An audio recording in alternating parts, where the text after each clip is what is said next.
Hi, welcome to SWS Recordings Musician Quick Tips. Today I'm going to be talking about inspiration and actually how most people aren't using inspiration correctly, and it can actually be a detriment if you do any of the things I'm about to talk about. And you might think like, oh, inspiration is not a detriment. I make my best work when I'm inspired. And yes, that's awesome. I'm not saying that inspiration itself is a bad thing. What I'm trying to say is that only doing something when you're inspired is a detriment, because it subconsciously builds the effect of my best work is a scarcity. I can only create at a few points of time when I'm inspired. If I'm not inspired, I can't make great art, be it music or poetry or whatever you create. So what I'm trying to say is, don't wait for inspiration, try to create it. Even if you're not inspired, make your art, do your work, get started. And oftentimes that can turn into being inspired. Because to me, inspiration comes from creativity, and creativity comes from being inspired. It's kind of a yin and yang. There's the double sides of the same coin. So when you do the work, you're going to be met with challenges. If you're working on a song, you're going to think like, okay, what are the lyrics that I'm going to need to write for this? Or what's the chord progression going to be? Or how is the rhythm going to interact with everything? These are challenges you're going to have to solve. And in solving them, you're going to have to be creative. And in being creative, you're doing something new. You're creating something from nothing. And that is when inspiration can really strike. And even if you don't get inspired by the time you finish your song, even if that inspirational wave doesn't quite hit you, that's not a bad thing. It's honestly a great thing, because now you have something you've created, be it a song or a poem or a piece of art, something you've created that you weren't necessarily inspired to do, but you know you can do it. You've made this thing without inspiration.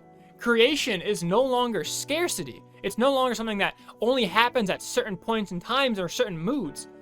No, it's something that you can control. You can just go and do it, and it only makes you better. It gives you more skills because you're doing it. You're putting your 10,000 hours in for being a master at your craft. And you're learning skills that now you can apply them next time you are inspired to make something just fantastic. So now that we've kind of talked about how to kind of switch from thinking that what you do is tied to inspiration, not the other way around, that inspiration is a tool that aids in what you do, let's kind of talk about another way to really utilize this now that the mind's shifted from it being a scarcity thing. Next time you feel inspired, next time you have a huge rush to do something, don't jump in right away. I recommend stopping, standing back, taking a breath, and observing what made you inspired and what you're inspired to do. Let's say there's an album that every time you listen to it, you are just inspired to play the guitar, or to write new lyrics, or to just create art, or there's a podcast that makes you really want to do work, or makes you want to paint, or whatever it is. Take note of that. And if you're ever in a rut where you feel like you're not inspired to create something, go back to it. But not only take note of what inspires you to create, take note of what it inspires you to create. Different things inspire you to do different things. For example, for me, there are artists like AJR or 21 Pilots who really inspire me to create my own music. Every time I hear them, I'm just like, yes, I want to do that. I want to twist it. I want to make it mine. I want to create. And then there are also artists that make me go, ooh, I really want to master. I want to make something that's that punchy and that's crisp. Or, ooh, I really want to mix something. I love how it's panned. I love the way the delay goes. Or like, ooh, I really love the way this vocal sounds. I want to find someone who has like a female vocalist who's got a really light, airy vocal so I can work with it. And like, I'm inspired to do it. And I'm inspired to put in the work so I can. Different things inspire different things. Anyways, I hope this was very helpful of an episode for you.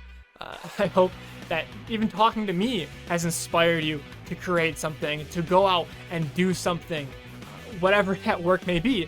And I hope that before you do, you take note of what you're about to do and what about what I did is inspiring you to do it. So go out there, create something amazing, If you have any questions or just want to talk about this episode, comment me in the section below, and I'll be happy to answer all questions or just have a conversation. If there's any other topic you want me to cover in a future video, once again, let me know down below and I will make a video about it. That being said, thank you for watching. I really hope you stick around and watch more. And I look forward to hearing your music and seeing what you put out there.